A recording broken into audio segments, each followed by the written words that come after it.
Tu sais que l'idée, c'était comment surmonter l'ego. La semaine dernière, on a vu un passage voilà, sur l'ego, ce n'est pas mal, ça nous aide à survivre, ça prend soin de l'individualité. Donc le truc, c'était de dire, voilà, l'ego, c'est nécessaire, mais si ça domine notre vie, ça crée des problèmes, et ça crée une vie merdique. Et donc la question, c'était comment surmonter l'ego.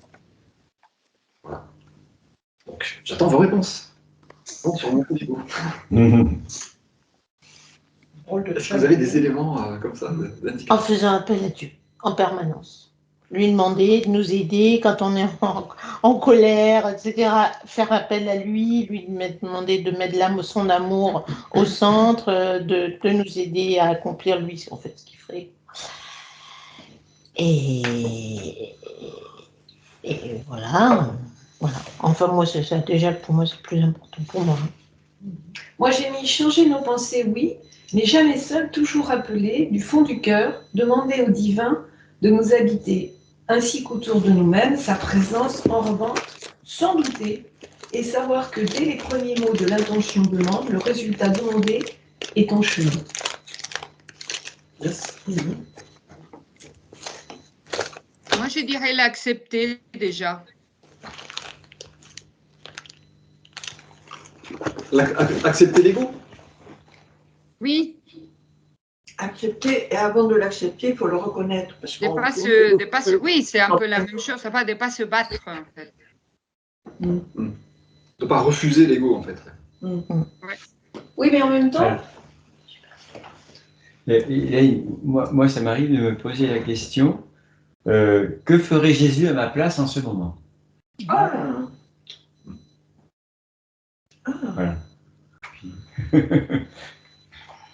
Ouais, ça c'est un bon rappel. C'est simple et clair. Comme le petit caillou pour se rappeler de Dieu, là. Que ferait Jésus? Le petit caillou? La semaine dernière, il y a plusieurs années. C'était un petit détail pour se rappeler, on avait mis un petit caillou dans la poche. Ah, ça c'est... Mais ça, c'est une très bonne pensée, que ferait Jésus? Le modèle de l'amour sur Terre. Ouais. Par moment, je suis avec quelqu'un, puis ma pensée, je vois bien que c'est du jugement. Et tout de suite, je me dis, mais qui tu es pour te permettre d'être dans cet état d'esprit? Et là, je coupe ma pensée qui est... je mets une étiquette dans son dos, tu vois. Et je sais que c'est mon ego qui est à l'œuvre. Donc je coupe ça. Qui tu es? Qui est une étiquette. Ouais.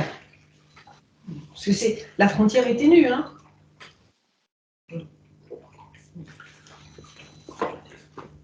C'est qu'il y a un passage qui dit ne jugez pas, mais en même temps, vu que c'est tellement naturel pour l'ego humain de juger, il ne faut pas renier les perceptions. Elle est gentille, mais déjà le mais, oh là. Qui tu es pour t'autoriser à mettre un mais? C'est imparable, hein. Je coupe ma pensée négative. Oui, j'arrive pas à la couper, simplement j'essaie d'identifier à quel moment c'est mon ego qui parle, qui pense. Et je le laisse continuer sur sa pensée, ce qui peut durer très longtemps, mais en étant autant que possible conscient que c'est mon ego qui est à l'œuvre. Et je crois qu'il y a des fois, j'arrive de mieux en mieux à laisser mes pensées se développer, et je les laisse se mourir toutes seules, quoi. Mais le couper, j'y arrive pas. Hein. Mais je sais pas si on peut vraiment y arriver, en fait. Le but, c'est de ne plus l'écouter, en fait. On entend les paroles de critique, on entend les paroles d'ego, mais on n'y fait plus attention. J'ai fait plus attention. Ce qui est dur, c'est que, en fait, l'ego, c'est comme l'eau. Il pénètre, il ne fait pas de bruit. Et c'est vrai, être conscient, en fait, c'est être conscient. Et moi, ce que je remarque de plus en plus, c'est avoir en fait, l'ego, c'est en même temps, en parallèle, avoir de plus en plus confiance en la conscience divine en nous. Et quand je me dis, mais là, je me laisse envahir par l'ego, et en fait, je ne maîtrise plus rien. C'est-à-dire, je ne maîtrise pas. Je veux. il y a ma volonté, mais c'est maîtriser, c'est savoir être capable de maîtriser ses pensées. Maîtriser, pour moi, c'est un peu ça. Je suis plus subissant. Voilà. Je maîtrise, je me le répète en fait, parce que je me dis, mais qu'est-ce que je suis en train de faire là? Des fois, je ne me rends pas compte. C'est tellement insidieux, comme une sorte d'ancien schéma. Et voilà. Et ce qui m'aide le matin, c'est directement, le matin, mais tout de suite, je me branche, comme une prise de courant, avec la conscience divine. Voilà. Super. Dans les extraits que je vous ai donc proposés pour illustrer ce truc, comment se débarrasser de l'ego? Le premier, c'est l'article là, Créez-vous une vie merveilleuse. Et il dit, vous ne pouvez pas vous débarrasser de votre ego par votre volonté propre. En gros. Je vais juste vous relire le passage vite fait. Hein. Comment pouvez-vous commencer à changer vos schémas habituels de pensée et maîtriser vos émotions indisciplinées? C'est pas jeune. Écoutez, juste, peut-être pas forcément voir la page. Ah oui. Donc, comment changer nos schémas de pensée?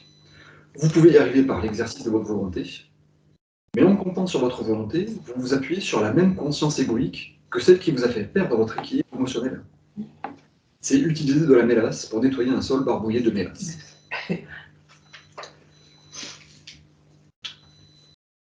Donc on peut y arriver par notre propre volonté, comme on disait peut-être la semaine dernière avec la psychanalyse, le travail sur soi, mais c'est la même énergie de l'ego dont on se sert pour nettoyer l'énergie de l'ego.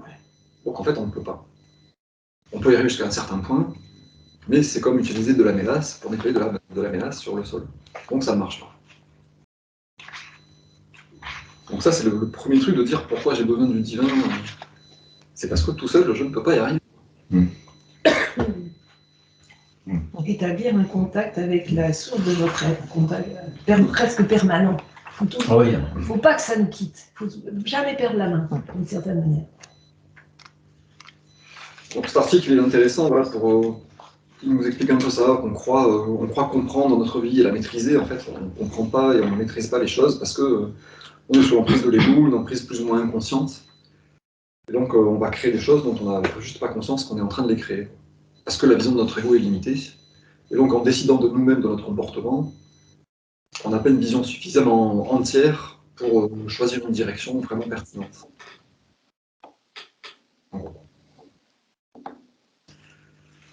Donc là, je me disais, ce premier point déjà, il est important à comprendre. Oui.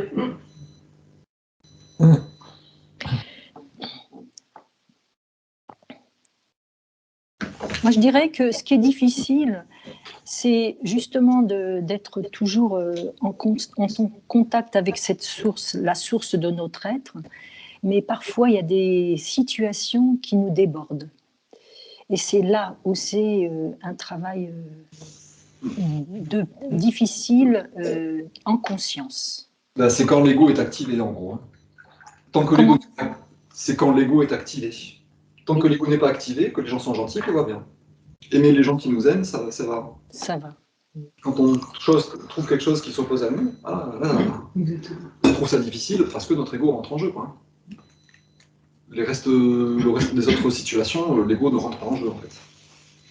Il n'y a pas besoin de se protéger, il n'y a pas besoin de survie, en gros. Aimer les gens qui nous aiment pas, supporter les gens pénibles, être patient avec des gens qui sont... Et qu'on ne peut pas changer. Mais l'ego, ça touche juste nous. Si par exemple, on voit à l'extérieur des injustices et tout, est-ce que c'est l'ego aussi ou pas? Est-ce que l'ego, ça touche juste nous? Oui. Donc si, par exemple, on voit des choses injustes ou des agressions, et qu'on a de la colère et qu'on agit, enfin après, c'est pas réagir. On réagit. Voilà, pas réagir, mais agir en conscience. Est-ce que c'est encore l'ego, ça? Bien sûr. L'ego, c'est pour ta propre survie. Si quelque chose te touche, ça te touche personnellement, en fait. Donc, on va utiliser ce mécanisme de l'ego, attraction-répulsion, pour aller agir à l'extérieur. c'est pas normal, je sais pas quoi, les Israéliens colonisent la Palestine, c'est ignoble, je vais aller me militer, enfin je vais aller militer. On peut militer avec l'amour et la conscience de l'âme en fait, mais c'est pas automatique en fait. Ce truc de mécanisme de Donc l'ego. là, c'est encore l'ego qui réagit, quoi. Voilà. Et c'est vrai que tu as raison de souligner ce truc-là. C'est pas juste ce qui nous touche personnellement nous, mais c'est que ça peut concerner des trucs qu'on estime nous toucher, être personnellement nous toucher, par exemple. Et si on réagit toujours avec ce même mécanisme de l'ego, c'est là qu'il y a un problème. Parce que il y a la survie personnelle, ça c'est l'ego s'occupe que de ça, la survie physique et tout.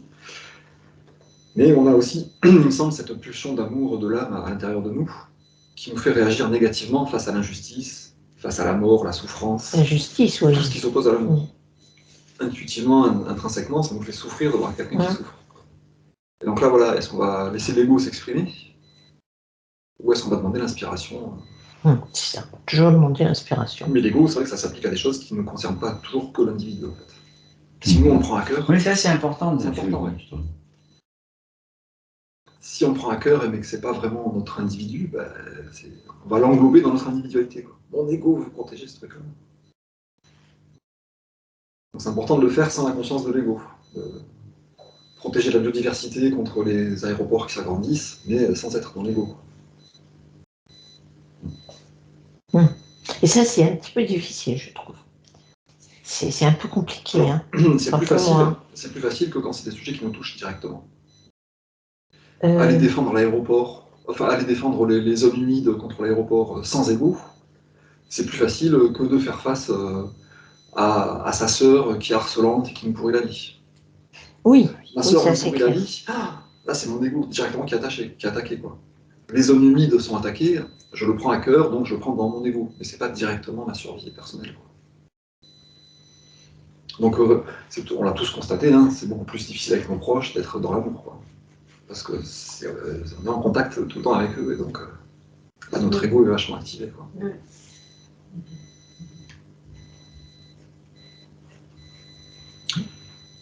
Donc un deuxième passage intéressant, le passage là, page 294 de la lettre 6, hein, où il parle du plus beau cadeau spirituel qu'on peut faire à un enfant.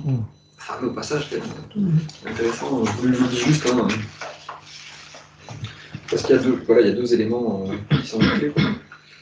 On devrait également apprendre à un enfant que les autres enfants, tout comme nous, sont nés du moment divin. Il faudrait l'aider à comprendre et à intégrer cela. Un enfant spirituellement réceptif, on habitue à reconnaître sa parenté spirituelle avec les autres enfants et toute forme de vie. Premier point. À reconnaître les droits des autres comme égaux aux siens. Deuxième point, reçoit le plus beau cadeau spirituel. De cette façon, la pratique quotidienne d'amour inspiré affaiblit les pulsions de son ego, pendant que le moi central de l'enfant reste fort et confiant en lui-même. Moi, je trouve que c'est un passage qui est inépuisable en sagesse, quoi. C'est-à-dire, ça permet ces deux trucs. Je reconnais ma parenté spirituelle avec toutes les autres formes de vie, et je reconnais que les droits de toutes les autres formes de vie sont égaux à mes propres droits. Ça permet d'affaiblir les pulsions de l'ego, mais de maintenir le moi central de l'enfant, son sens de sa propre valeur, assez fort et avoir la confiance en soi. Ce qui n'est pas facile, hein. Surmonter son ego sans se dévaloriser, sans se dire ok, ben, je vais rien dire, je vais être humble, je vais supporter tout et dire oui à tout. C'est pas la solution non plus. Avoir confiance en soi, une valeur de soi, et sans être arrogant et avoir de l'ego, c'est pas facile non plus. Donc lui, il nous donne comme clé, voilà, pour affaiblir l'ego, mais garder confiance en soi, bien réaliser qu'on est parent spirituel avec toutes les autres formes de vie, et que tous les autres droits d'ego de tous les autres sont égaux aux miens.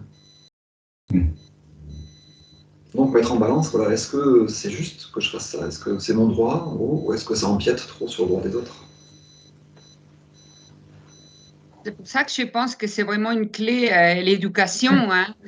Après, je ne sais pas, moi j'ai eu des parents très aimants, mais bon, voilà, ça revient un peu, je ne sais pas pourquoi, j'insiste, je ne sais pas que je trouve qu'il faut à tout prix aller remuer, mais si on n'a pas eu cette affection et cet amour dans l'enfance, toutes les choses les plus atroces, Hitler et tout ça, on sait que ça vient, en psycho, on étudie beaucoup le cas Hitler et d'autres comme ça, hein, qui viennent d'un manque de reconnaissance et qu'après on arrive voilà, avec des égos qui font des choses terribles.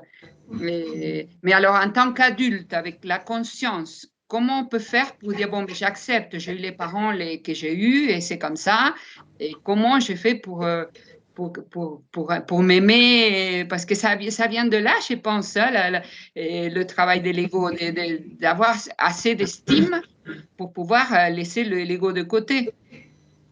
Et oui, c'est le rôle, il me semble, hein, du développement personnel. Le développement personnel, c'est développer l'ego, développer le pouvoir de soi. J'ai la maîtrise sur ma vie, je peux reprendre ma vie en main, je peux changer. Je peux changer ma personnalité, surmonter mes blessures, être heureux. Je développe mon ego. Une fois qu'on a fait suffisamment ça, il faut passer au développement spirituel. C'est-à-dire, je surmonte ma personnalité. Je surmonte mon ego, mon sens de l'importance de moi, et je me mets au service de la vie. Mais c'est vrai que la première étape est indispensable. Parce qu'il y a des gens qui vont se dire je me mets au service de la vie, voilà le mauvais côté du New Age, en gros. Dieu agit à travers moi, mais comme ils ont plein de blessures pas gérées, ils sont dans la compensation permanente en passant à être au service des autres. Quoi. Tout à fait. Mais dans la lettre 1, il dit, hein, ça, Marcel, il dit bien il faut reconnaître ses schémas émotionnels. Il nous dit même d'écrire une lettre pleine d'amour à nous-mêmes. Donc, c'est sûr qu'il y a… Reconnaître ses schémas émotionnels, c'est forcément aller voir le passé. Hein. Ils se sont construits, comme dit Marc, quoi. Mais une fois qu'on a fait ça, moi, ce que je voulais dire l'autre fois, c'est que, comme disait un peu Elisabeth, l'ego, il peut revenir quand même d'une autre manière, même si on progresse tout le temps. J'ai l'impression que… Parce que reconnaître sa colère, bon, c'est un peu facile, comme dit Marc, dans des situations… mais au quotidien… Enfin, moi, j'ai l'impression que… J'ai pas du tout l'impression d'avoir surmonté l'ego encore, même si… je sais pas comment expliquer. Ce que je veux dire, c'est quand même vraiment difficile de reconnaître ces schémas émotionnels vraiment profonds. Et même la psychanalyse, moi, je ne sais pas si c'est bien non plus, parce que passer son temps aussi à être nombriliste et à parler de soi, est-ce que c'est pas alimenter et se remettre dans des vieilles vibrations qui sont pas bonnes non plus? Donc, c'est vrai que moi, j'ai du mal à faire… Est-ce qu'on s'oublie complètement et on essaye tout le temps d'être dans l'instant présent, de vibrer, d'être dans la conscience divine, inspirée, tout ça. En même temps, il faut faire un nettoyage, une purification. Donc, évidemment, on est obligé d'aller voir avant. De toute façon, ça remonte naturellement aussi. Hein. C'est ça, la vie va t'amener à… Voilà. Si tu n'as pas accepté… Mais c'est tout simplement comment voilà, accepter son passé, l'accepter complètement pour pouvoir avancer. Voilà, et si tu crois que tu l'as fait et la vie te ramène des situations difficiles, c'est que tu ne l'as pas encore fait. Mais accepter le moi, passé, ce que j'ai expérimenté pour avancer. Ce que j'ai expérimenté, c'est que oui, ça remonte naturellement. Tu as des souvenirs qui reviennent. Dans les méditations, tu as ton mental, il joue encore. Enfin, moi, en tout cas, mon mental, il revient quand même. Mais en même temps, il repart sur des trucs Et après, je me remets dans… Par contre, j'ai un autre angle de vue. C'est-à-dire que si je me remets dans le passé, je me remets dans le passé en ayant lu le bouquin entre-temps. Donc, je pardonne aussi ce qui s'est passé dans mon passé, des choses qu'on a pu me faire ou plein de situations différentes. Hein. Ou alors, j'ai des remords si c'est dans l'autre sens. Enfin, voilà. Mais oui, je pense qu'en effet, on doit un peu en passer par là. Hein. Ça, c'est sûr. Hein. Accepter les parents qu'on a eus, c'est parce que c'est les parents qui étaient les meilleurs pour nous. Et il faut y aller avec ça. Moi, je suis d'accord. Moi, j'en suis arrivé à la conclusion. Il le dit d'une phrase dans le livre. Okay. Le programme d'incarnation n'est pas fait au hasard. Il le dit à un moment dans le bouquin. Ouais. Le truc, c'est de comprendre donc que l'inconscient, il est inconscient. Hein. Comme il est expliqué dans la lettre, dans le passage qu'on a eu la dernière fois. Notre inconscient est inconscient, donc on n'en a pas conscience. Voilà. Ça, il faut essayer de le tourner dans son cerveau pour voir les effets. On n'est pas maître chez nous. Hein. La grande découverte de Freud, c'est un peu comme il a expliqué quand Galilée a dit bah non, c'est pas la Terre qui est au centre, qui est au centre de la galaxie, c'est le Soleil, enfin au centre de notre univers. Darwin a mis un autre grand coup à l'ego humain en disant bah en fait on descend tous de la même lignée.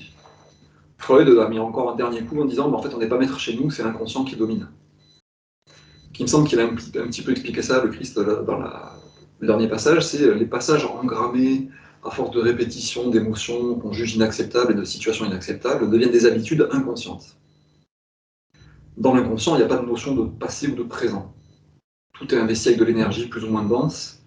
Donc un truc qui s'est passé il y a 50 ans, si ça nous a toujours blessé, qu'on n'a pas géré le truc, ça va être aussi présent que si ça s'était passé aujourd'hui.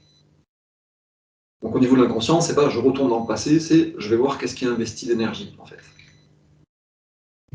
C'est pas contraire à je vis aujourd'hui, ici et maintenant. C'est au contraire, il me semble que c'est compatible avec ça, c'est aujourd'hui, ici et maintenant, ma blessure de petit enfant est toujours active comme si c'était aujourd'hui. Donc c'est aujourd'hui que je gère ma blessure de petit enfant. C'est pas, je vais pas redevenir un petit enfant dans le passé. Ah voilà. Tout ça c'est pour dire... Il y a aussi la notion de leçon. On revient dans le passé pour vraiment comprendre et tirer des leçons aussi, pour éviter que ça se reproduise. Ces deux notions aussi, le subconscient et le conscient qui cherche à comprendre le pourquoi. J'ai choisi ces parents, pourquoi ça m'est arrivé, etc., etc., sont des leçons qu'on comprend aussi. Ça c'est une partie de ce retour vers arrière. Vers l'arrière. Ah, ouais, pour moi, comprendre, c'est une grâce, parce que c'est ça qui permet de pardonner, de tout, en fait, comprendre. Parce que même si on est aussi face à quelqu'un qui est débordant dans le mauvais sens, eh bien, si on arrive à comprendre, eh bien, on comprend qu'il n'en est pas là au niveau de sa conscience et on accepte, en fait. Comprendre et accepter sont deux choses qui ne peuvent pas se séparer et qui sont absolument... en fait, c'est vraiment demander la grâce de comprendre. Pour moi, c'est un cadeau qu'on nous fait. C'est pour ça que je parle de psychanalyse, mais toute thérapie qui cherche à comprendre et à accepter, c'est ça le vrai travail sur soi, quoi. Mettre de la conscience, comprendre et accepter, pardonner. Mais toute technique qui arrive au même résultat est bonne. Voilà, donc comment faire aussi pour revoir son passé avec un nouveau regard et comprendre les leçons et se libérer des poids du passé. Vous avez l'exercice de la purification de la conscience, hein, de la lettre 6, où là on ne cherche plus à savoir d'où ça vient, papa, maman, frustration, les frères, les sœurs, les déménagements, les traumas. On va directement aller voir les effets. C'était justement la question que je suis en train de me poser. À quoi ça sert de savoir que ça vient de l'enfance? Du moment que l'on constate, que l'on prend conscience qu'il y a un problème là, qu'on arrive à se poser la question, est-ce bien, est-ce pas bien? Donc, c'est une bonne chose. Mais à quoi ça sert de savoir que ça vient de là? Peu importe. Que ça vient d'il y a 30 ans ou 50 ans, ou peu importe. On constate que c'est là, et à ce moment-là, traitons le problème aujourd'hui. Enfin, sans se poser la question, ah oui, mais autrefois. Le but, c'est aussi de comprendre. Ça met du sens. C'est important de mettre du sens sur des blessures. C'est très important. Enfin, pour moi... Mettre du sens, mais au-delà de ça, c'est de comprendre la mécanique. Voilà. Qu'est-ce qui fait qu'à chaque fois que je vois, je sais pas quoi, quelqu'un de riche, je suis jaloux parce que j'aimerais être encore plus riche que lui. Qu'est-ce qui fait que ça se produit, ce truc-là? Tu vois, il y a des gens qui ont des pensées compulsives, ou je pense qu'on a tous des trucs comme ça, de phobie, d'envie, de jalousie, de colère, de tristesse, de je sais pas quoi. Un déclencheur qui nous déclenche un gros paquet qui n'a rien à voir avec le déclencheur, qui est disproportionné. Donc le but, c'est de comprendre d'où ça vient, pourquoi j'ai ça en moi, pourquoi j'ai ce mécanisme qui me fait réagir avec cette jalousie face aux riches, par exemple. Parce que oui, donc éventuellement, ça pourrait permettre de trouver le moyen d'en sortir, parce que si on connaît l'origine. L'élément, comme disait Elisabeth, l'élément thérapeutique, c'est la compréhension. Comprendre la genèse et la mécanique. Ah ben oui, je sais pas quoi, mon frère a tout eu, et donc moi j'ai jamais rien eu, et donc j'ai toujours eu ce truc de vouloir compenser, par exemple. Oui. C'est pas le but, c'est pas d'aller pour le plaisir remuer une blessure qui n'a rien à voir. C'est se dire, qu'est-ce qui a généré en fait? Quel est le mécanisme qui était valide à une époque? Parce qu'en gros, c'est ça, c'était un comportement qui était valide à une époque, mais qui est devenu pathogène en fait. Parce que ça envahit toute la vie, et puis ça s'est appliqué à toutes d'autres situations qui n'avaient rien à voir. Et donc c'est reclasser les trucs, rendre les sesterces à César, dire bah oui, c'était injuste, et ça n'a pas été dit, et j'ai eu raison d'être triste à l'époque, mais maintenant je ferme la porte. C'est à l'époque. Ce truc-là, c'était à l'époque, il y a plein d'autres situations où ça a été juste, et donc c'est pas dramatique. Mais j'ai mal géré ce truc d'injustice, je l'ai mis sous le tapis, j'ai pas voulu le voir, et j'ai entretenu de la rancœur sans m'en rendre compte. Et toute ma vie, j'ai eu de la rancœur en fait. Et donc maintenant, voilà, j'ai 50 ans et je me rends compte que bah, c'est mon enfance qui me provoquait cette rancœur envers les riches. C'est pas pour le plaisir d'aller revoir le passé, c'est pour comprendre. Voilà. Les sciences modernes, notamment la science quantique, nous aident à mettre du sens sur ces choses-là. Il y a une sorte d'engrammage, un engrammage, je ne sais pas si ça se dit, mais de la cellule qui t'a provoqué ce choc émotionnel. Et il y a des petits exercices tout simples qui sont bienfaisants.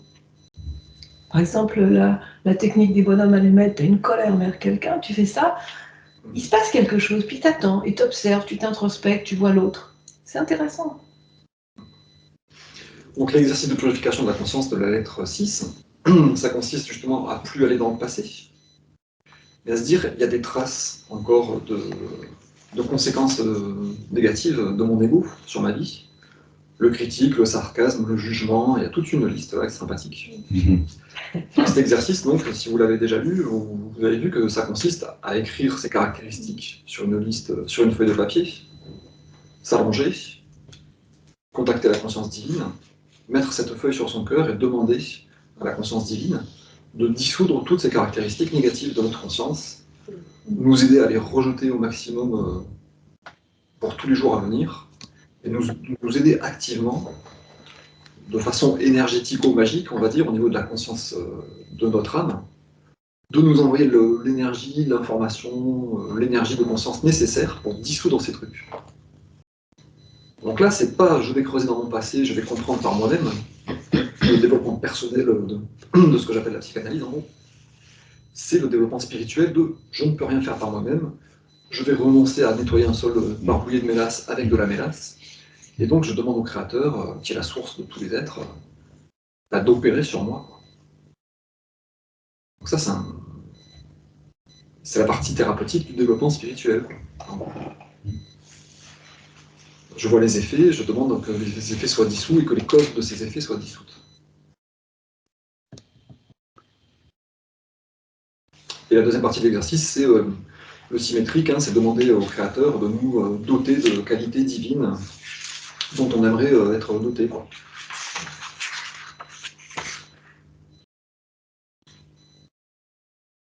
Donc là, le développement personnel, c'est bien. Cet exercice-là, c'est seul avec Dieu. On ne va pas faire de stage, on ne va pas avoir de thérapeute. On se met seul avec Dieu, on lui demande de l'aide. Donc exercice concret, pratique, qu'on peut faire en un quart d'heure, et qui fait progresser concrètement. Alors, moi, je le fais depuis un petit moment, mais au début, j'avais un peu honte de tout ce que j'avais comme caractéristiques négatives. J'étais pas fière de moi. C'était pas évident à faire. Alors, je me dis quand même, je trouvais ça au début, quand il y a longtemps. Après, donc je l'ai fait parce que je suis une bonne petite élève.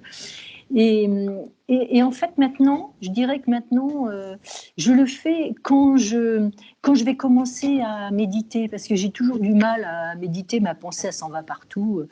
Et donc, je sais, quand je sens que j'ai des pensées qui me tarabusquent, qui m'enquiquinent, eh bien, je fais la première partie. Voilà. Et ça m'aide bien parce que ça me remet voilà, ça me recentre. Voilà. C'est un truc qu'on peut faire en permanence, justement. Il le dit plus loin, de le refaire systématiquement. Alors, de répéter cet exercice, oui, mais c'est quelque chose qu'on peut faire en direct, dans des situations directes. Je vois que j'ai de la colère, Dieu, enlève-moi cette colère, donne-moi de la patience. Voilà. Chez le boucher, là, qui m'énerve, hop, les gens m'énervent, dans la queue de la file d'attente. Enlève ma colère, donne-moi de la patience, mon Dieu. On en revient toujours à cette alternance, moi et le divin, moi et le divin.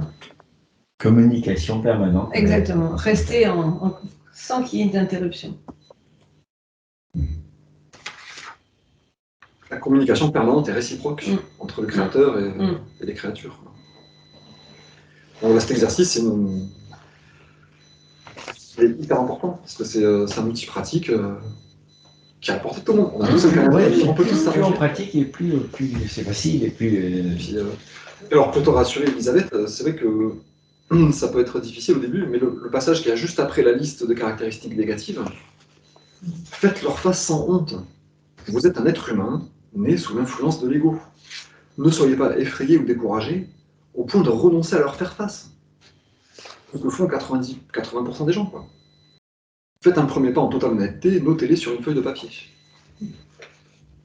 Beaucoup de gens renoncent à faire face à leur ego parce qu'ils trouvent des excuses, voilà, dans le passé, mon père, ceci, ma mère, machin. Donc c'est normal. Donc j'ai raison d'être en colère contre les riches, donc je ne veux pas changer, les riches c'est ignoble, je veux être en colère contre les riches. Donc c'est important de ne pas avoir honte et de se dire, ok, je suis un humain comme les autres, j'ai eu plein d'incarnations, j'ai plein de casseroles karmiques, j'ai une éducation pas forcément dans le modèle christique, c'est normal. J'ai plein de travers humains, c'est mon ego, c'est normal. Mais je vais m'attaquer petit peu par petit peu. Je vais défaire la montagne avec une petite cuillère, peut-être. Ok. Au début c'est une petite cuillère, après ça sera peut-être une pelleteuse, mais je vais défaire cette montagne. Après, justement, pour nous encourager, la parabole qui a quelques pages avant, hein, de la femme... non, c'est dans la lettre 8, la très belle femme avec, qui est recouverte de voile.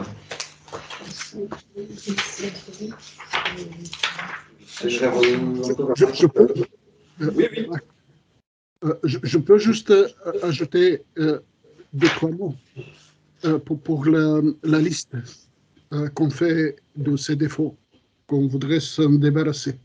Alors, quand j'ai fait ça, un petit peu plus tard, j'étais débarrassé, mais vraiment débarrassé de ce qu'on appelle la colère. On parlait de la colère.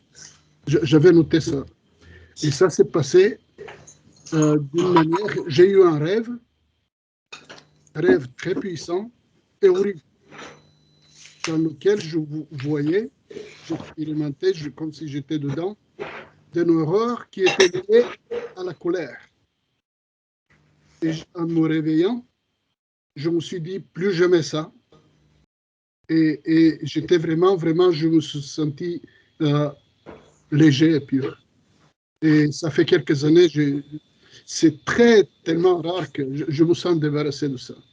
Et ça s'est passé à travers un rêve, heureusement pour moi, parce que ça aurait pu se passer en réalité, quoi. Donc, ça marche vraiment. Ça a l'air un peu enfantin comme ça d'écrire et de mettre une petite feuille, mais ça marche vraiment. En tout cas, avec moi, ça a vraiment marché, à ma surprise. Ouais. Merci. Merci. Et c'est vrai qu'il ne faut pas hésiter à le refaire plein de fois.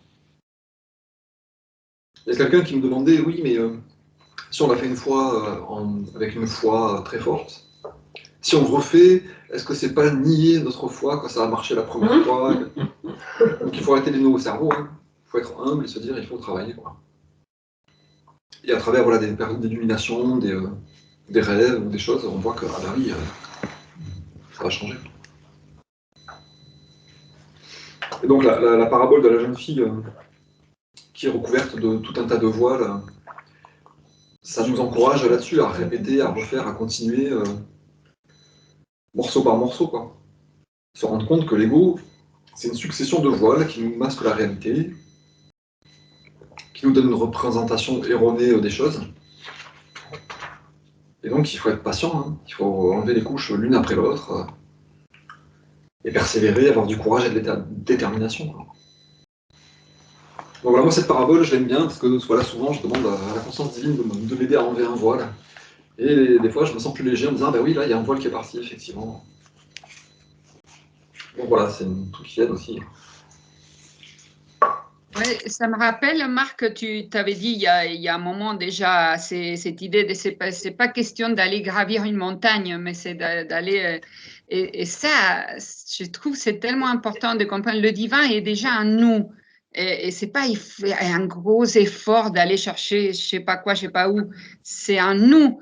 Et Dragomir aussi, il a dit l'autre jour quelque chose, c'est là, tout est là, comme ces deux dimensions. Tout est déjà là. Mais voilà, comment faire pour prendre conscience de ces deux qui sont là, mais dans des fréquences différentes, hein, comme Dragomir nous a bien expliqué l'autre fois. Comment prendre conscience? Oui, c'est ça la question, comment prendre conscience? Non, non, c'est bon. Enfin, on a pas mal de clés là. Hein. Je vais dire, j'aime bien répéter la question parce qu'en fait, c'est les questions qui est important hein, pour moi, hein, je pense. Oui. Donc, alors après, il y a une phrase aussi que j'aime bien dans la lettre 7, là, page 344, donc, pour ceux qui ont. Il nous parle de l'ego, voilà, quand on se laisse entraîner dans des différents égoïques. Comment sortir d'un différent égoïque et pas se laisser entraîner dans une basse vibration. On vous rappelle un petit peu de ce passage. T'as dit c'est quelle page? C'était lequel, tu vois? En gros, je vous le dis vite fait. Ouais, il nous dit, voilà, quand on est confronté à quelqu'un dans l'ego, on retombe dans des basses vibrations. Comment sortir de ces basses vibrations, sortir de la colère dans laquelle nous a mis cette relation? Dans de telles circonstances, la méditation et la prière constante. L'appel à l'aide pour être fortifié et guidé afin d'arriver à l'altitude émotionnelle juste sont les uniques moyens pour le voyageur spirituel de retrouver le chemin, sortir du piège des champs énergétiques inférieurs et retrouver l'harmonie avec les fréquences vibratoires de la conscience céleste. La méditation, la prière constante, l'appel à l'aide pour être fortifié et guidé. Donc là, on a un outil concret, quoi. En fait, on en revient toujours à la même chose. Hein. Au secours, je me crois. Dans la page précédente, avec les divins, quoi. Dans la page précédente aussi, il y a un passage qui est vachement éclairant, quoi. Il nous parle des fruits de l'ego, la discorde, les perturbations, la critique, la nania.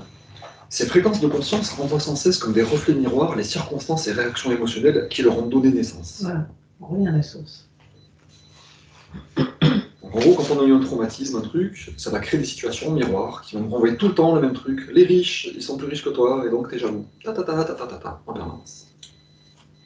Donc ça renvoie des circonstances, comme des reflets miroirs, des circonstances et réactions émotionnelles qui leur ont donné naissance. Elles passent continuellement par des hauts et des bas, de réalisation, des espoirs, des questions.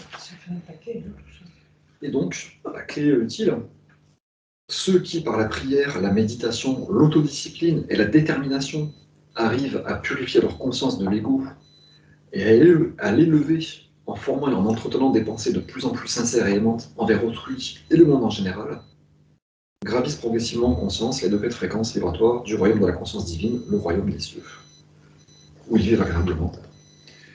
Donc là, clé concrète aussi, hein, la prière, la méditation, l'autodiscipline, la détermination pour purifier leur conscience et la l'élever pour entretenir des pensées de plus en plus sincères et aimantes envers autrui et le monde. C'est toujours le même message. Hein.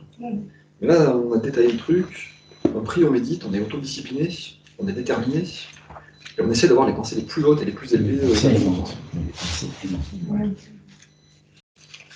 Le mot autodiscipline, il apparaît pas depuis, il vient d'apparaître en fait. Et moi, je l'entends d'une façon très forte parce que j'ai parfois de la paresse. Parfois, j'ai des désirs humains. Et c'est ça pour moi l'autodiscipline. C'est vraiment être exigeant vis-à-vis de soi-même. C'est bien la prière, tout ça, bien sûr, c'est évident. Et puis la détermination, quoi. C'est cette foi d'avoir la certitude. Et ça, c'est dur. Pour moi, c'est pas gagné, quoi. C'est un travail tout le temps. En fait, c'est un travail qui nécessite un travail régulier. Voilà. En fait, c'est de l'effort. Ça vient pas comme ça tombe pas du ciel. Ah bah non. C'est changer nos fonctionnements depuis toujours, depuis qu'on est né, en fait. Ouais. Bah, c'est se battre contre nos automatismes, en fait. Ouais, voilà. Les automatismes inconscients des réflexes qu'on a, Conditionnés par qui ont été conditionnés par nos émotions, Ouais, notre éducation judéo-chrétienne, tout ce qu'on a pu traverser. C'est un peu comme essayer d'apprendre d'écrire de la main gauche à la main où on n'écrit pas. Exactement.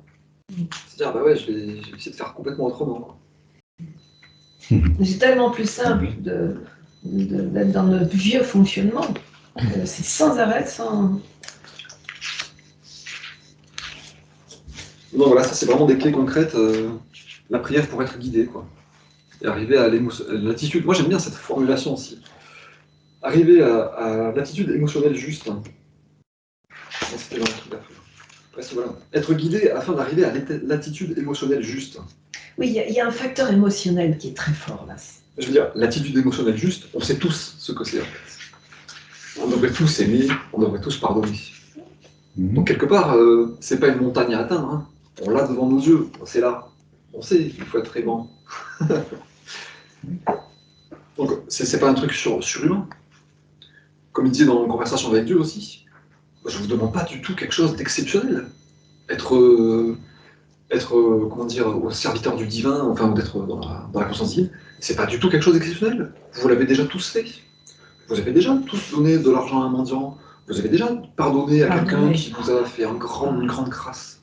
Vous avez déjà aidé sans intérêt personnel. Tout le monde l'a déjà fait. Mais c'est très rare. Et donc il faut le faire tout le temps. Voilà. Exactement. Donc c'est pas quelque chose d'exceptionnel à faire, c'est juste à maintenir ce niveau-là.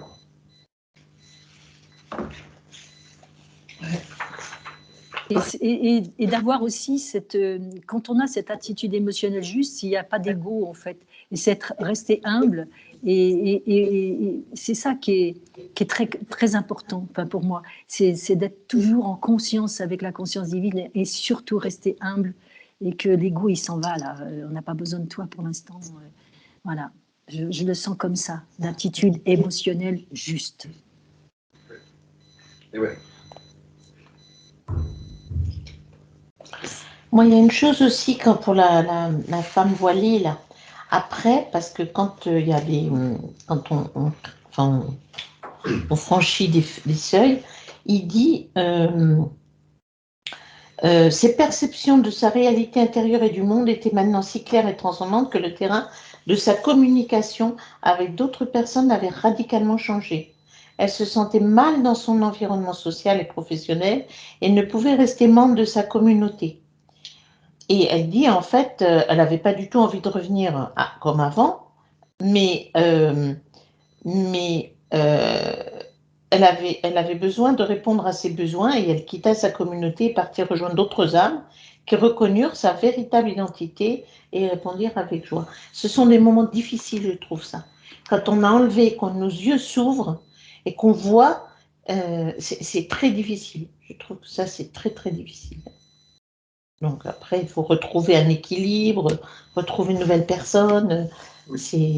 En même temps, ça se fait naturellement quand on le fait. Ça se fait naturellement, mais en même temps, c'est parfois douloureux. C'est douloureux parce que tu quittes une situation que tu connais avec ses avantages et puis tout d'un coup, tu vas vers l'inconnu. Mais pourtant, tu sais que c'est ça qu'il faut faire.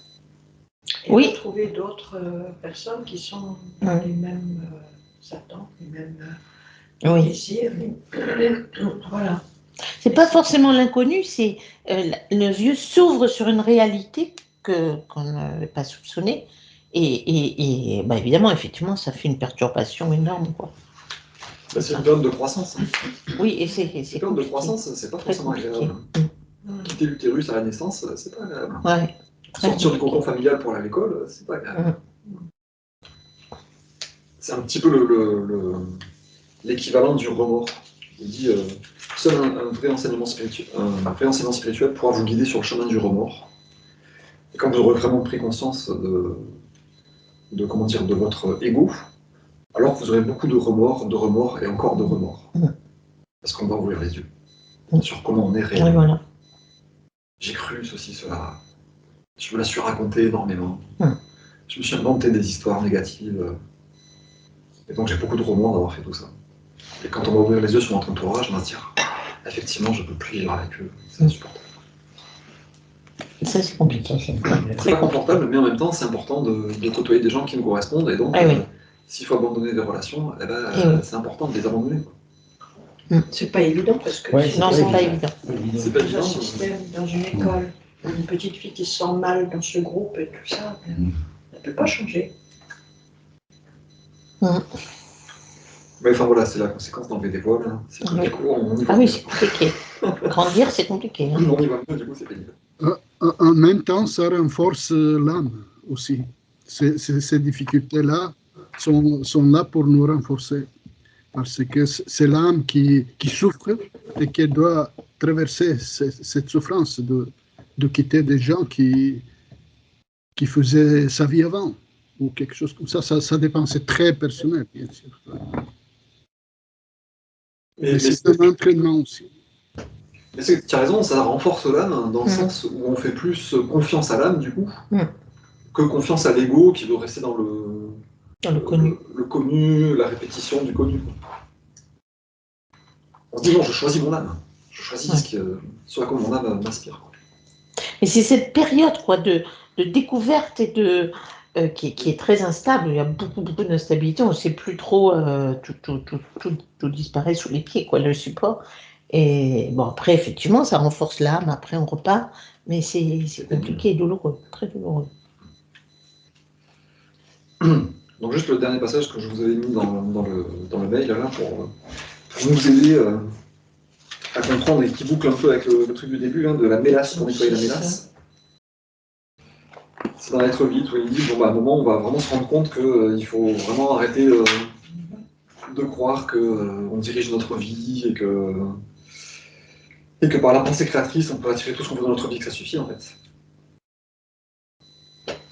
Donc, c'est une période difficile qu'on traverse.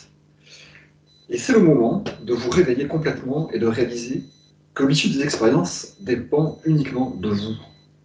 Non du sort ou du destin, mais de vous seul. En travaillant soit tout seul par vous-même, soit par la prière constante avec la conscience divine, pour finir par atteindre le sommet de la félicité. C'est aussi à ce moment qu'une personne est mise au défi d'utiliser son mental de manière constructive, afin d'atteindre la sagesse et les idéaux les plus élevés, grâce auxquels elle maîtrisera ses émotions. La différence entre la pensée réactive, issue des réponses impulsives de l'ego à des situations inconfortables, et la pensée créative, intelligente et réfléchie, vous deviendra claire. Donc ces deux trucs-là, ce dont je parlais un petit peu peut-être tout à l'heure, la pensée réactive issue des réponses impulsives de l'ego, et la pensée créative, intelligente et réfléchie. Et inspirée, j'imagine aussi, qu'on pourrait dire. Et c'est ça qui est vraiment à mettre dans nos croyances, quoi. Il faut que j'arrête de... L'issue des expériences, comme il dépend uniquement de moi, enfin de moi seul et pas du reste du monde, en gros. Pas de mon destin, ni du sort, ni du hasard. Et donc je peux soit travailler par moi-même, tout seul, ce que j'ai fait jusqu'à présent, soit par la prière constante avec la conscience divine. Et donc là, je vais atteindre une pensée créative, inspirée. Avant, j'étais juste dans la pensée réactive, je réagissais avec mon ego parce que c'était bien naturel de gueuler contre ces salauds de riches. Et donc, ce truc-là, voilà, c'est important de bien se le coller dans la tête, se dire, ah oui, est-ce que vraiment je vis avec de l'aide, ou est-ce que je vis tout seul? En me croyant tout seul, contre le monde, avec mon ego, qui a bien raison de se mettre en colère, quand même. Ou est-ce que je dis, ok, c'est bon, je lâche la responsabilité de ma vie. Et un petit moment, on parlait de ça, de renoncer à être responsable de votre vie, dans l'article de 2014. Renoncer à être responsable de votre vie, c'est un peu ça. C'est plus moi qui dirige, c'est Dieu qui va m'aider à diriger. Moi, je vais être un petit peu l'exécutant des inspirations qui ne sont pas des ordres, mais qui sont des lignes directrices les plus intéressantes que je pourrais avoir. Donc si je veux, je peux faire ce qui me donne comme ligne directrice intéressante. Mais je ne cherche pas moi-même mes propres lignes directrices avec ma petite conscience blessée. En fait, moi, ce qui est important, c'est de faire le tri dans l'ensemble de ces émotions, entre les bonnes émotions qui sont des émotions qui viennent de l'inspiration divine, en quelque sorte, et des émotions qui viennent de l'ego. Parce que là, alors là, souvent on se laisse dominer par des émotions qui ne sont pas bonnes. Mais complètement. Et le problème, c'est d'arriver à Faire le tri. faire le tri. Ah, mais le tri, un petit coup, hein, comme ça. Les fruits de l'ego sont la discorde, les perturbations, les catastrophes, les dérèglements climatiques, la guerre, les dépendances de toutes sortes, la pauvreté, la maladie, les meurtres, vols, mensonges, tricheries, calomnies, médisances, pensées basses et déplaisantes, envieuses, la colère, la mauvaise humeur, les jugements, critiques, sarcasmes, le rejet de tout. Tous les trucs négatifs et désagréables, c'est de l'ego. Toutes les pensées d'amour égalitaire avec les autres qui promeuvent le bien-être, la satisfaction des besoins de tous les autres, c'est des pensées de l'âme. La différence, elle est très claire. Hein. Les pensées agréables où tu te sens utile et où tu es joyeux d'être avec les autres, c'est des pensées de l'âme. Dès qu'on juge, qu'on critique, qu'on se sent mal à l'aise, qu'on veut de la guerre et du machin, et rejeter les autres, c'est de l'ego. Dès qu'on accepte tout le monde avec amour, qu'on a les plus hautes pensées d'amour, les plus hautes prévisions, les plus hautes visions pour les situations, c'est des pensées de l'âme.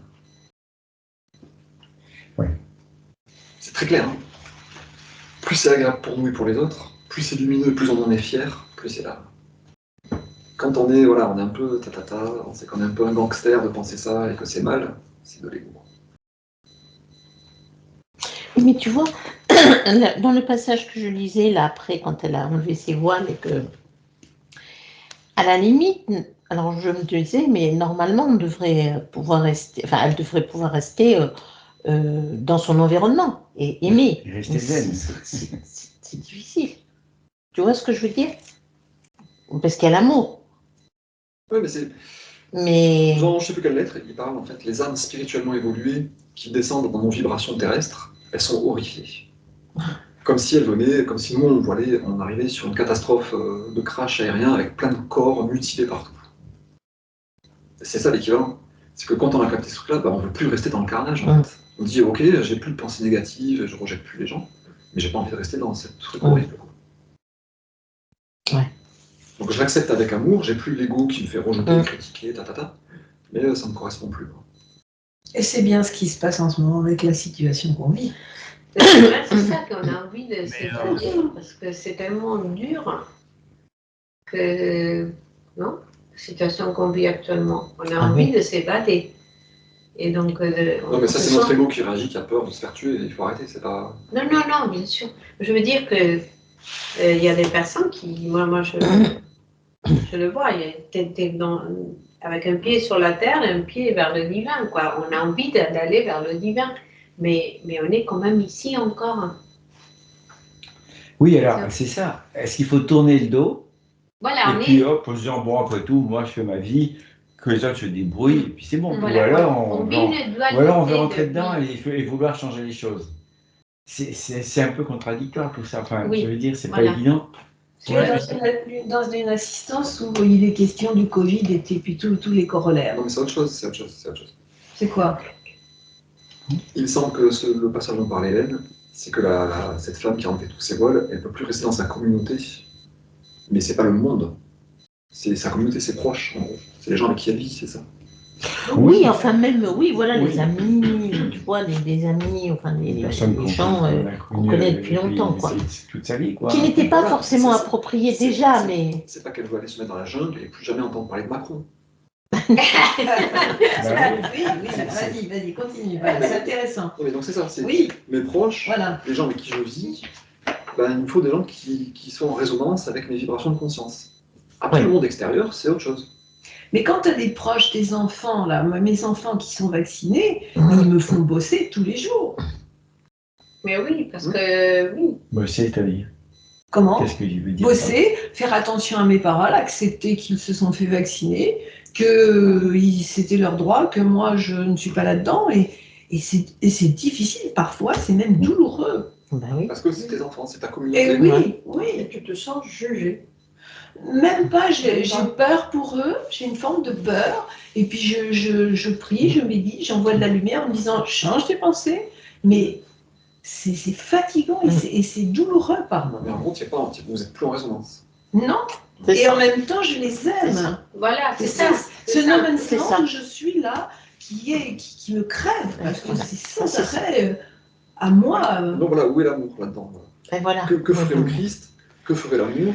Est-ce qu'il se tartinerait quand même ses enfants avec le sourire hypocrite en disant oui, je vous adore, vous êtes mes chéris? Ou est-ce qu'il mettrait clairement le truc, bon, on n'est pas d'accord, donc on va pas parler de ça, et on va s'aimer là où on peut s'aimer? Oui. Trouver Voilà. les points positifs. Et ne pas être agressif et ne pas être... Pas les juger, rien. Voilà, ne pas juger. Châtier son langage. Voilà. Les droits des autres sont égaux aux miens. Les droits des autres sont égaux aux miens. Absolument. Il est persuadé que c'est super bien de se faire des vaccins tous les mois. Mais oui. Ok. On partage tous les mêmes origines divines. Donc j'ai pas à m'inquiéter pour lui. Pourquoi, de quel droit je vais prétendre le sauver et voilà. contre sa volonté propre? Et voilà. Qui croit dans tout ça? Dieu est avec lui, de la même façon qu'il est avec moi. Je peux lui donner des informations, et pour trouver des informations, il peut se débrouiller. Dieu est avec lui comme il est avec moi, donc c'est pas ma responsabilité. Si lui-même il va vers la mort, quoi. Mais le Christ lui-même avait dit mais qui est ma famille, mon père, ma mère, c'est celui qui fait la volonté de Dieu. Et en fait, c'est ça, quoi. C'est retrouver qui veulent faire la volonté de Dieu, la volonté divine, en fait. Moi c'est plus sans faute. Notre famille, c'est ça. C'est la famille biologique, c'est rarement le cas, quoi. On est rarement en résonance spirituelle avec notre famille physique, quoi. Mais cependant, on les aime quand même, comme dit Annie. Et oui. On ne va pas leur tourner le dos. Qu'est-ce que je fais de ça? Ben oui, tu vois, mais il ne se passe pas un jour sans que... Comment je les accepter? Et en effet, si je prie, si je médite, bon, ça pèse, mais je ne vois pas le bout. Parce que maintenant, on parle de la 3e dose. Je t'ai plus. Et, bon, Annie, moi j'ai le même souci que toi, mais pareil, pour me calmer, je me dis, de me dire que le vaccin va être dangereux pour eux, c'est une croyance limitante aussi, parce que j'ai pas la... Oui. Bon, moi je pense ça, mais c'est que ça reste une croyance, je n'ai pas la certitude, et puis je me dis, ça reste à un niveau humain, c'est un peu bête. La conscience divine est bien plus élevée que ça, et eux aussi, comme dit Marc, ils sont issus de la même source, et même s'ils sont fait vacciner, c'est qu'une petite pichenette matérielle que même inconsciemment, leur conscience divine va dépasser facilement. Donc, il faut aussi... Enfin, je me dis, déjà, c'est leur loi de semence-récolte, c'est leur apprentissage, il faut le respecter. Donc, moi, je me dis ça pour aussi les gens pour qui j'ai eu de l'inquiétude. Puis, je me dis, si tu vibres de l'inquiétude, donc tu envoies en même temps... Encore, tu rajoutes une couche. Dans un mauvais état d'esprit pour eux aussi. Parce que, voilà. Et en même temps, du coup, quelque part, c'est que dans ces moments-là, tu es dans des vibrations bien matérielles. Même si c'est des petites particules, tu es dans des vibrations matérielles. Et c'est un manque, enfin, je ne dis pas ça pour te juger, j'ai le même problème. C'est un manque de foi. Il faut, et là, et clairement, il n'y a que revenir à la conscience divine, à la prière, et à se remettre bien dans sa foi.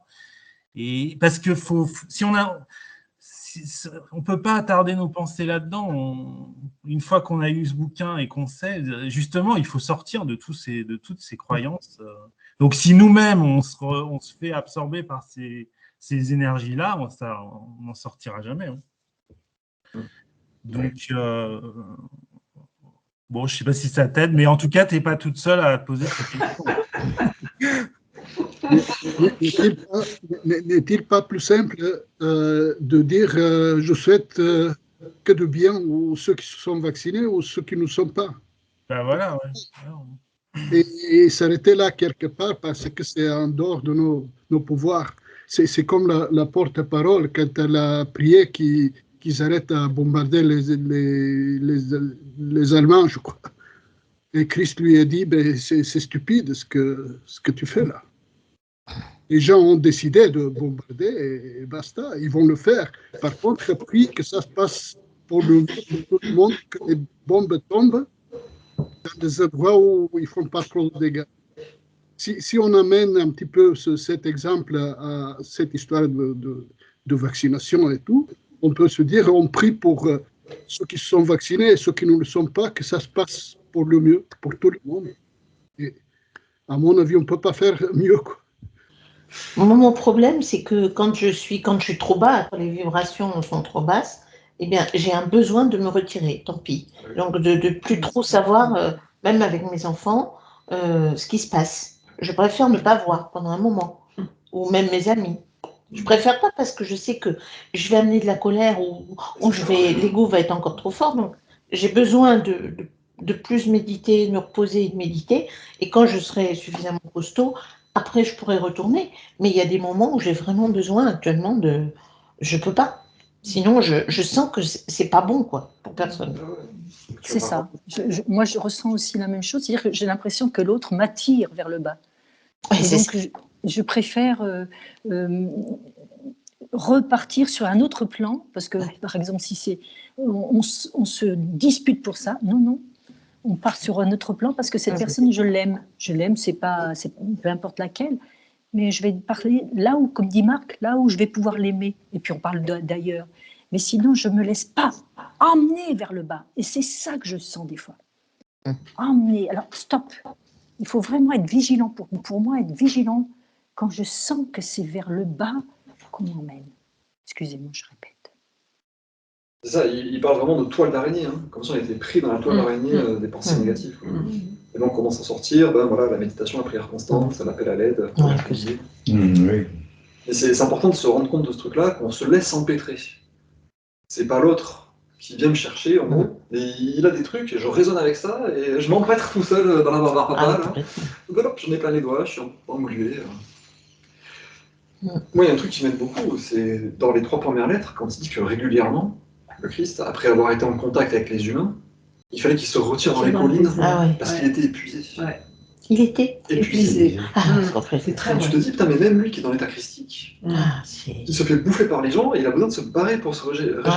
Moi, c'est comme ça. C'est rassurant hein, de dire ça. Bah, pas trop, parce que tu te dis, ah, putain, mais nous, il faut vraiment faire attention.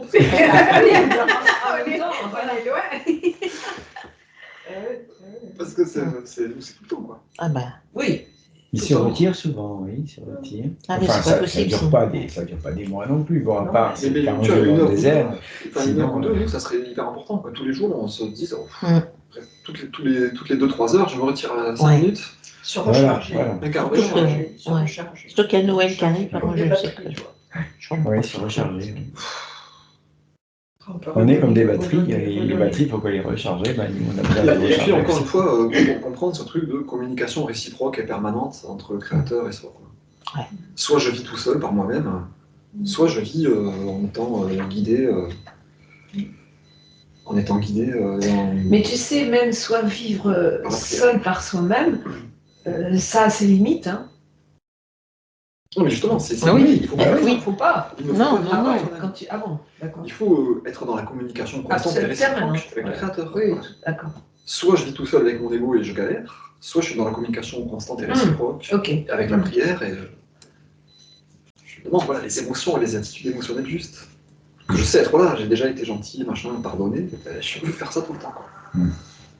C'est juste naturel, c'est quelque part redevenir l'enfant joyeux qu'on était tous. C'est pas grave, je me suis tapé le genou, je pleure, et puis après je continue à jouer, je suis content. Il m'a volé mon truc, il m'a tapé, je pleure, et puis après je rejoue et je suis content.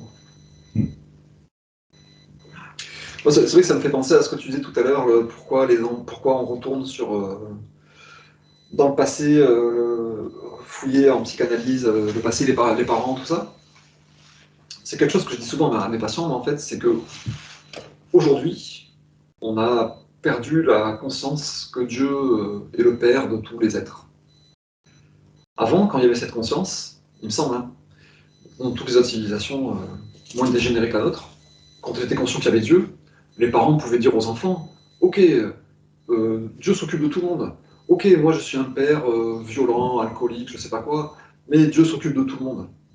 Donc c'est pas moi en fait qui suis responsable de ta propre valeur de toi-même, ni de t'encourager. C'est toi-même qui dois faire avec Dieu, avec l'aide de Dieu. Moi je suis que ton père, je suis pas Dieu en fait. » Et les enfants se disaient ça aussi. Ils se disaient, bon, mes parents, ils sont humains, mais c'est Dieu qui s'occupe de tout, qui apporte toutes les bonnes choses.